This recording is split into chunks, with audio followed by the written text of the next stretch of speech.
Perkenalkan, nama saya Marsino Gino, NIM 20104171106. Kuliah di Universitas Mencabakti Pontianak, Fakultas Ekonomi, Prodi Manajemen.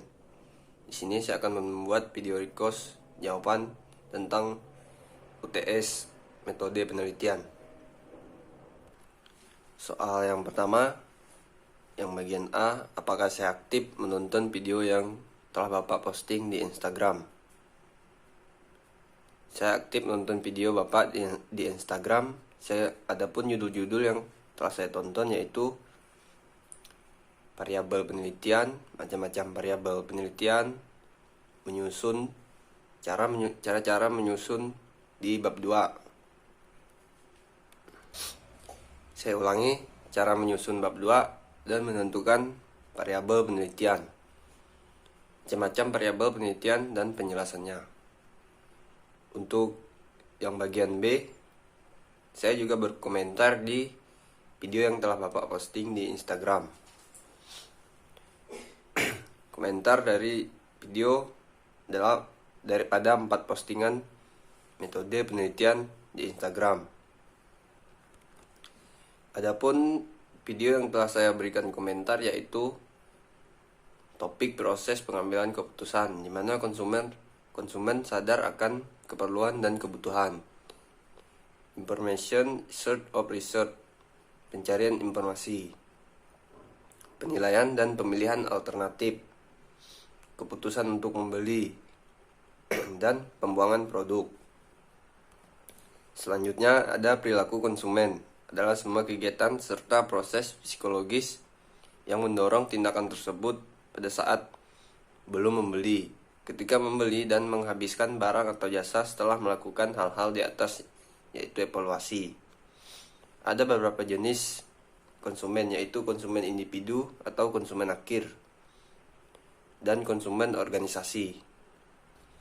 Selanjutnya yaitu faktor dalam bisnis, merupakan keadaan konsumen yang dapat mempengaruhi konsumen dalam melakukan pembelian atau jasa. Menurut Kotler, faktor sosial dalam meliputi kelompok acuan keluarga dan status sosial konsumen. Yang pertama ada faktor kelompok, yang kedua ada faktor keluarga.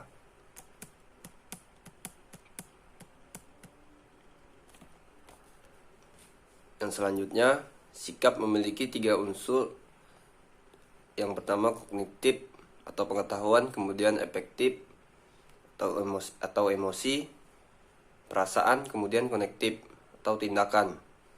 Strategi pemasaran pemerintah, organisasi nirlaba, partai politik, kemudian proses keputusan yaitu pengenalan kebutuhan, pencarian informasi, evaluasi alternatif, pembelian, konsumsi, evaluasi, dan pasca.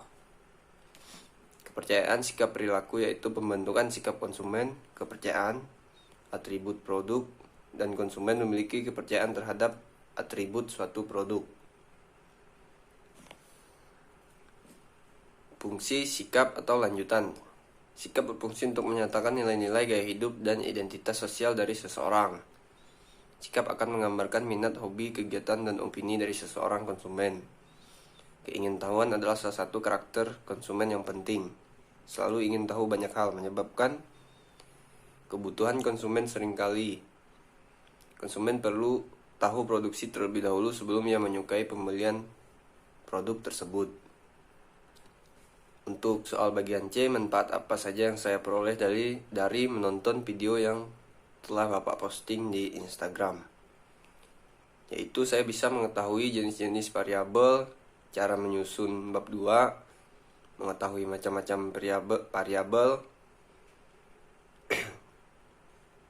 dan dalam mengetahui jenis variabel penelitian dalam penulisan skripsi. Untuk soal bagian B, yang pertama nomor 1, bagaimana cara menentukan judul? Yang pertama, tentukan permasalahan terlebih dahulu. Yang kedua, tentukan ruang lingkup pembahasan. Yang ketiga, gali informasi dari berbagai penelitian sejenis.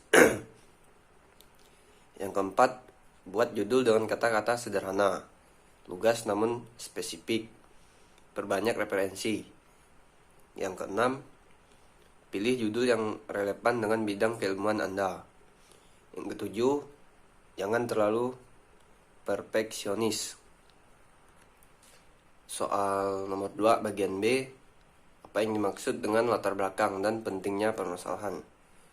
Latar belakang dimaksudkan untuk menjelaskan alasan mengapa masalah dalam penelitian ingin diteliti. Pentingnya permasalahan dan pendekatan yang digunakan untuk menyelesaikan masalah tersebut, baik dari sisi teoritis dan praktis, karena latar belakang memberi alur berpikir sehingga mempermudah peneliti untuk mensistematir persoalan yang ingin dipecahkan. Setiap masalah yang akan dijawab sebaiknya diutarakan sebagai problematik yang akan dibahas. Untuk soal nomor 3 bagian B, jelaskan cara merumuskan masalah beserta contohnya.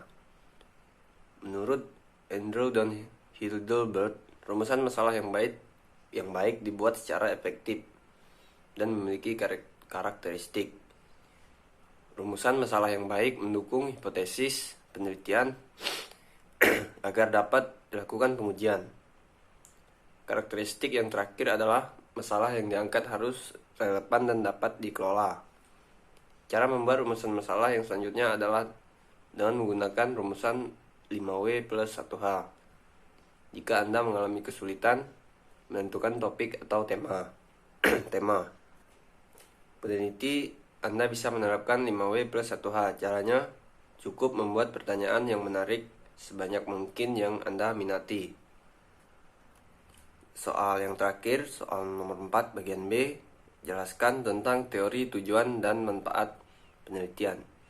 Secara umum, tujuan penelitian antara lain untuk memperoleh pengetahuan atau penemuan baru, sebagai pembuktian atau pengujian tentang kebenaran dari pengetahuan yang sudah ada, sebagai pengembangan pengetahuan suatu bidang keilmuan yang sudah ada. Manfaat penelitian adalah keuntungan atau potensi yang bisa diperoleh pihak-pihak tertentu setelah penelitian selesai. Sekian video dari saya tentang UTS metodologi penelitian.